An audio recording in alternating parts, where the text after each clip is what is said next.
Hola, ¿qué tal? Mi nombre es Erika Velázquez Espejo, soy estudiante de la Universidad Nacional Mayor de San Marcos y el día de hoy me encuentro realizando un trabajo para el curso de lenguaje. El objetivo de este trabajo es realizar un análisis crítico en base a una obra. Por ello, les hablaré sobre el libro Historia de la corrupción en el Perú, el cual fue escrito por Alfonso Quirós. Pero, ¿quién es Alfonso Quirós? Alfonso Quirós nació en Lima en 1956. Estudió en la Pontificia Universidad Católica del Perú. Fue un historiador muy reconocido por el amplio trabajo que realizó en sus investigaciones. Además, el historiador Quirós mostraba cierto interés por los números, por las cuentas, lo cual se vio reflejado en sus publicaciones. Este libro trata básicamente sobre la corrupción que se dio en el Perú. Si bien es cierto, cuando hablamos de corrupción se nos viene a la mente el dinero, el ámbito económico. Pero este libro va a ir más allá de lo económico, ya que también se abordará a la corrupción en el ámbito político y militar, puesto que la corrupción se ha introducido en múltiples procesos a través del patronazgo y clientelismo. En ese sentido, se va a entender a la corrupción como el mal uso de poder político burocrático a lo largo de este trabajo. ¿Y por qué es importante este libro?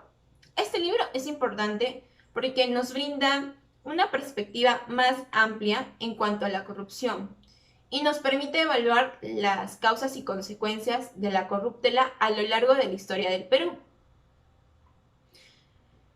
Este libro está dividido en 7 capítulos que se van a desarrollar cronológicamente desde el año de 1750 hasta el año 2000, finalizando con el gobierno de Alberto Fujimori. El primer capítulo, el fracaso de las reformas coloniales. Aquí se analiza la corrupción administrativa durante el virreinato. En esta época se introdujo el tributo indígena, que era recaudado por los corregidores, quienes aprovechaban el poder que tenían para quedarse con una parte del dinero recaudado. Asimismo, la venta de cargos públicos originó que la calidad del sistema administrativo disminuya, ya que los cargos eran comprados para obtener algún beneficio propio. El contrabando también formó parte de la corruptela, puesto que el sector comercial habían muchos productos como la minería que entraban al Perú y no pagaban algún impuesto. De esta manera se benefició los intereses monopólicos y se descuidó la administración de las minas. Por otro lado, se utilizaron las redes de patronazgo que junto con los sobornos respaldaban el posicionamiento y la estabilidad de algunos grupos de poder. En consecuencia, se propusieron reformas, pero lamentablemente estas fracasaron por el alto nivel de corrupción que ya existía en el Perú. El siguiente capítulo, cimientos socavados de la temprana república. Después de la independencia del Perú, los actos de corrupción continuaron arraigados al país. Se facilitó la corruptela al darse préstamos exorbitantes de dinero y el abuso del poder al expropiarse bienes privados como las haciendas jesuitas. Asimismo, se notó una debilidad institucional que tuvieron estos primeros gobiernos, puesto que el nivel de contrabando seguía en aumento y ya era visto como algo cotidiano, algo normal en el país. Esto propició a que las redes de patronazgo se agravaran. Los caudillos militares como Gamarra, Salaverry y Echenique favorecieron a sus grupos de interés con los fondos públicos. Esto fue con el fin de obtener apoyo político y militar, lo que generó un atraso en cuanto a las reformas que se necesitaban en el país.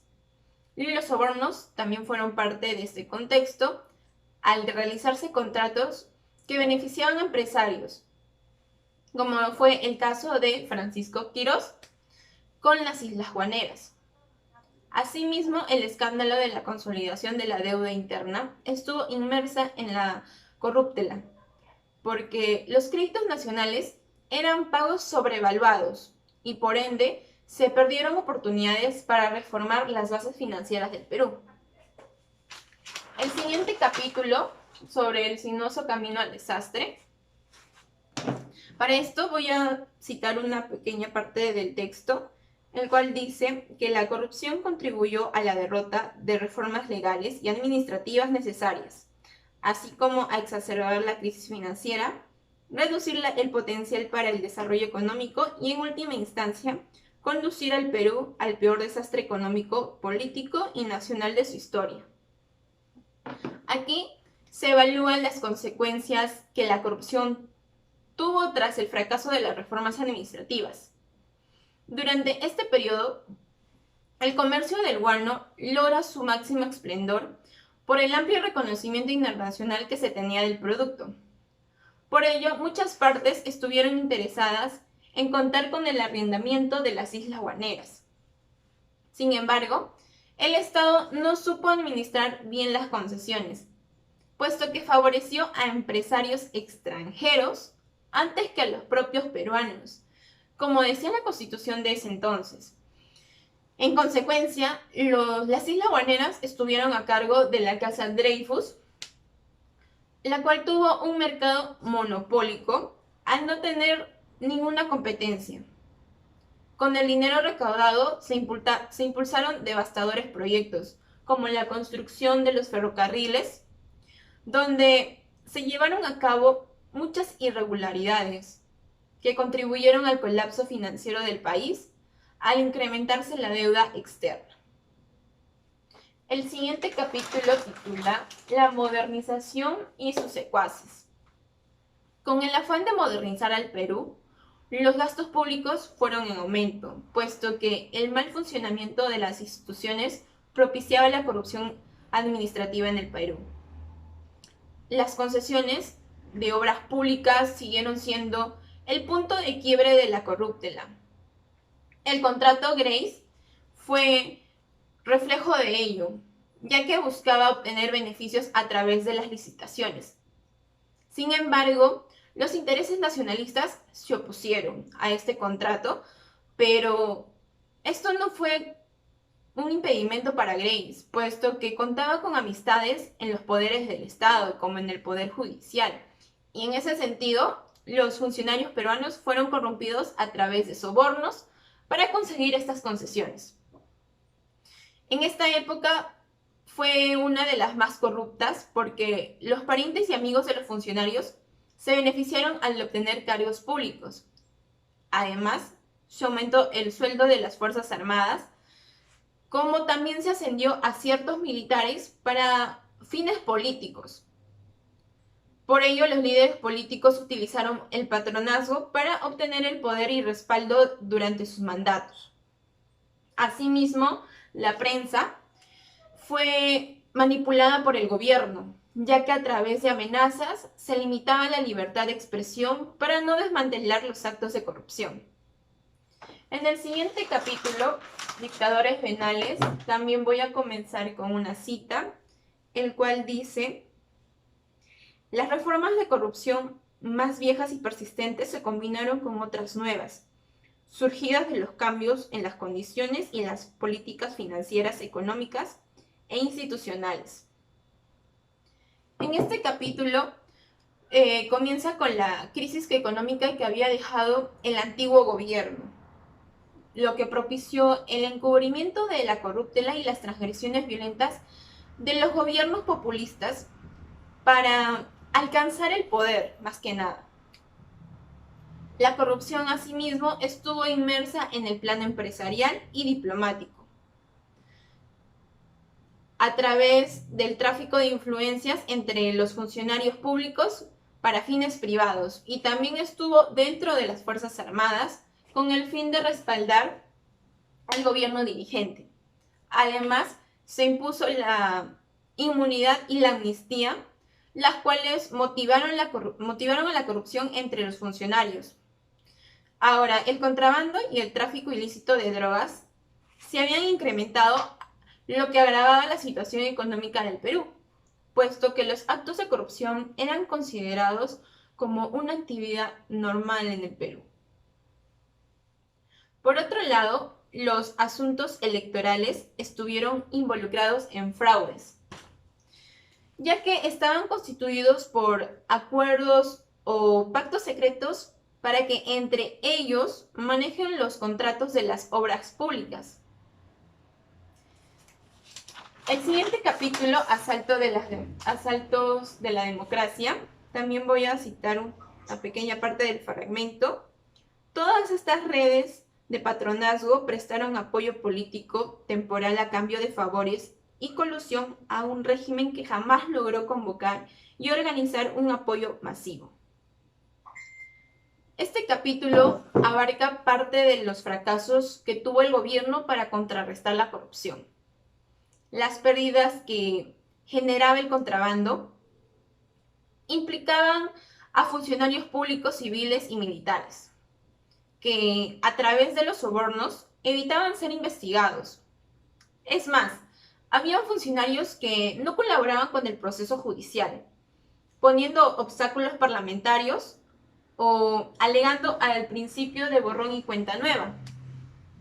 Por otra parte, bajo una idea revolucionaria, los militares tomaron el poder, ya que estuvieron motivados por una red de patronazgo. Y en ese sentido, la corruptela se benefició al debilitarse las bases democráticas del país. Así que los escándalos sobre la malversación de los fondos aumentaron debido a la gestión ineficiente de las instituciones. En consecuencia, los ataques violentos de Sendero Luminoso se intensificaron, lo cual perjudicó a la sociedad y a la economía por la falta de inversiones extranjeras en el país. El siguiente capítulo titula Conspiraciones corruptas. Finalmente, el capítulo 7 abarca todo el gobierno de Alberto Fujimori, que junto con Montesinos forjaron una incontrolada red de corrupción. Es así que los medios de comunicación estuvieron controlados porque la información que se transmitía a la población era controlada por el régimen. El desvío de los fondos públicos estuvo destinado principalmente a la conservación del poder. Tal es así que se involucraron a los familiares y amistades para utilizar el dinero con fines políticos. Los actos delictivos de los funcionarios públicos y militares no se procesaban en gran medida, ya que el Poder Judicial, a través de los favores y del clientelismo, los cargos no proseguían. Asimismo, la corruptela se extendió hasta el SIN, Sistema de Inteligencia Nacional, en el cual Montesinos manejó el narcotráfico y el tráfico de influencias. Los fondos prestados por el sector privado generaron poder y dinero para Montesinos y sus aliados. El respaldo económico al régimen por parte del sector privado prometía la conservación de los negocios desregulados. Sin embargo, los malos manejos financieros agravaron la crisis económica del país, así como los escándalos de la corruptela acabaron con el gobierno. Ya para concluir, cabe resaltar que la corrupción no es un problema de ahora, porque desde sus inicios el Perú ha estado involucrado en los actos de corrupción.